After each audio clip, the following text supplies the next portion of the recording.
1,00,000 మంది శివభక్తులతో కలిసి మహారుద్రాక్ష పూజలో పాల్గొనండి. వెంటనే కాల్ చేసి మీ పేరును నమోదు చేసుకోండి. నమస్తే మధు గారు. నమస్తే అండి. మధు గారు, కొంతమంది లోపల ఎన్నున్నా కూడా పైకి నవ్వుతూ ఉంటారు. అది పర్సనల్గా అంటే అది నేనైనా మీరైనా ఓ ఇండివిజువల్గా మీరు ఉండడం ఒక రకం. ఇప్పుడు పెళ్ళి అయిన తర్వాత భార్యాభర్తలు ఉంటారు. నిజంగా కొంతమందిని చూస్తే ఎంత ముచ్చటగా ఉంటుందంటే అసలు వీళ్ళిద్దరి మధ్య ఎప్పుడన్నా గొడవలు అయ్యింటాయా, వీళ్ళు ఎంత అదృష్టవంతులప్ప, మాకిలాంటి భర్త దొరకలా, మాకిలాంటి భార్య దొరకలా అని బాధపడే వాళ్ళు చాలా మంది ఉంటారు.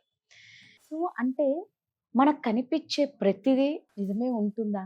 కొంతమంది అంటారు మేము అంటే చాలా క్లోజ్గా ఉన్న వాళ్ళకే చెప్తారు, మేము పైకి అలా ఉంటాం, మేము మాకున్న గొడవలు ఎవరికి ఉండవు అంటారు.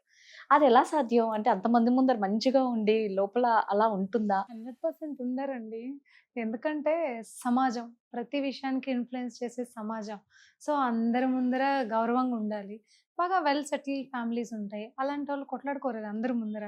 కాబట్టి వీళ్ళు మంచిగా ఉన్నట్టు నటిస్తారు. 70% ఫ్యామిలీస్ వైఫ్ అండ్ హస్బెండ్ ఇలానే ఉన్నారు. ఒక మాస్క్ వేసుకొని ఉంటారు. వాళ్ళు బయటకి, సమాజానికి, బంధువుల ముందర, పిల్లల ముందర మాత్రమే భార్య, భర్త. బెడ్‌రూమ్‌లోకి వెళ్తే నువ్వెవరో నాకు తెలీదు, నేనెవరో నీకు తెలీదు. అలానే ఉంటారు. అలానే గొడవ పడుతుంటారు. అలానే జీవితాలని రన్ చేస్తున్నారు. చాలా మందొచ్చారు నా దగ్గరకైతే. ఒక పేషెంట్, తనకేమైందంటే ఆ జెంట్ తనకి స్క్రోటమ్ బాగా స్వెల్లింగ్ వచ్చింది.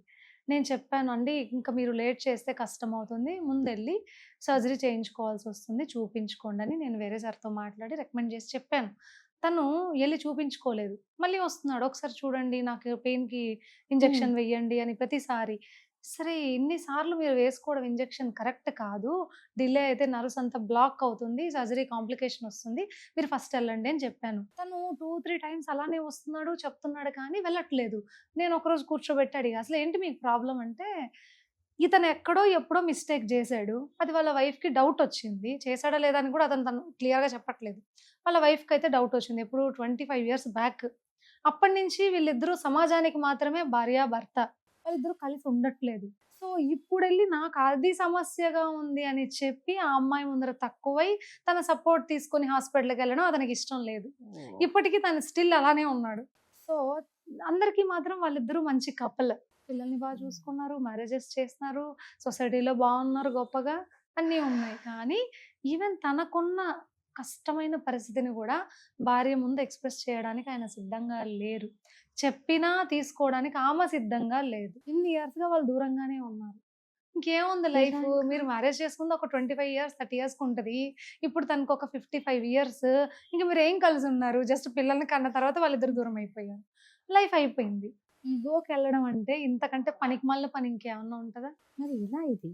అంతేగా, అందరి ముందర మంచిగా వైఫ్ అండ్ హస్బెండ్ అని మాత్రం మంచి ట్రేడ్ మార్క్ ఉంటది వాళ్ళకి. సో, బావుంటారు, బాగా మాట్లాడుకుంటారు, బాగా కలిసిమెలిసి తిరుగుతారు, అన్ని పనులు చేసుకుంటారు. వైఫ్ అండ్ హస్బెండ్ అనే విధంగానే ఉంటారు. బట్ లోపల మాత్రం ఇన్నర్‌గా ఒక్కరికొకరు ఏది షేర్ చేసుకోరు, మాట్లాడుకోరు, చెప్పుకోరు.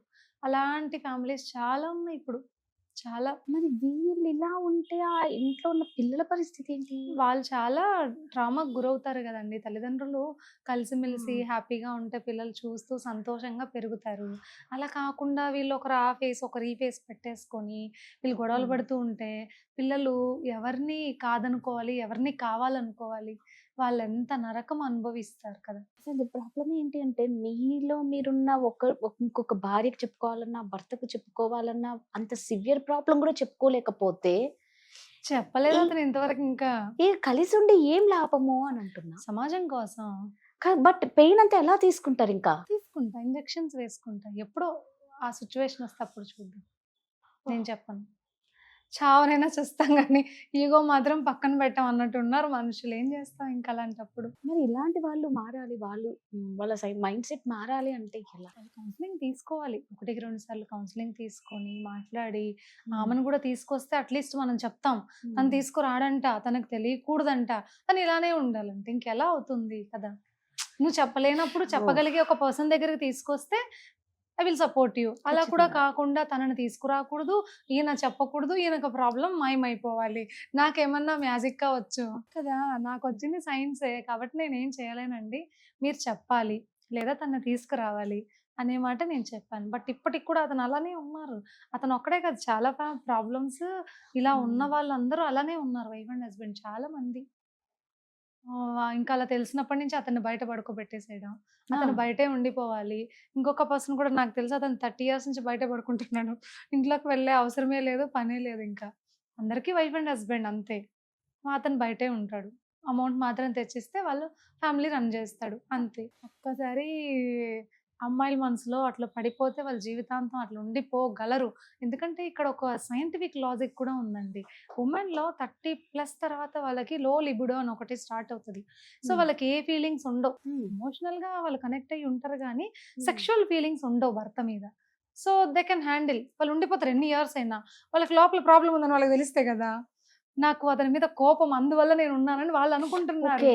అది సైంటిఫిక్‌గా హార్మోనల్ ఇష్యూ. బట్ వాళ్ళు ట్రీట్ చేసుకోరు, చెప్పుకోరు. నేను గట్టిగా ఉన్నానని వాళ్ళు అనుకుంటున్నారు. దీనివల్ల జీవితాంతం నరకం అతనికే గదా! ఆహా! అంటే వాళ్ళకసల ఆ ఫీలింగ్సే రావంటారు మీరు. తక్కువ ఫీలింగ్స్ ఉంటాయి. కాబట్టి వాళ్ళు మేనేజ్ చేసేస్తారు. అప్పుడు ఇంకా ఈ హస్బెండ్ హ్మ్. రాంగ్. అలాంటప్పుడు కొంతమంది మాత్రమే ఇంక వైఫ్‌ని వదిలి ఉండలేక జీవితాంతం జీవిత ఖైదు అనుభవిస్తారు. కొంతమంది సింపుల్‌గా వేరే వాళ్ళతో మేనేజ్ చేసేస్తారు లైఫ్‌ని. అంతే అయిపోయింది. అదే అంటారు చూడండి. బయటికి కనిపించే గాయం ఎవరికైనా అర్థమవుతది.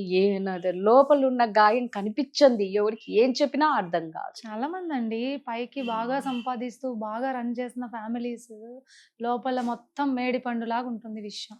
చాలా మంది ఫ్యామిలీస్ అలానే ఉన్నాయి. ఏమీ లేదక్కడ. ఇగో అంతే. ఒకవేళ కదా! మిస్టేక్ జరిగి ఉండొచ్చు, నేను కాదనను. ఆ క్షణికావేశంలో అది జరిగుండొచ్చు. అప్పుడు ఏదో ఒక సిట్యుయేషన్‌లో మనం దూరం పెట్టడమో, వాళ్ళు దూరం అవ్వడమో అయ్యింది మిస్టేక్. దాన్ని కరెక్ట్ చేసుకోవాలి. యెస్. జీవితాంతం శిక్ష వేసుకోకూడదు ఇద్దరికీ కదా! కరెక్ట్. కానీ మీకంత నచ్చినప్పుడు విడిపోవచ్చు కదా! మళ్ళా విడిపోరు. హ్మ్. సమాజంలో మేము గొప్పగుండాలి. విడిపోరు. అలానే ఉంటారు. వాళ్ళ కలిసే బాధను ఉంటారు. వాళ్ళే భరిస్తారు. ఇంకొకరికి హ్మ్. చెప్పరు అని చెప్పరు. అర్థమైంది.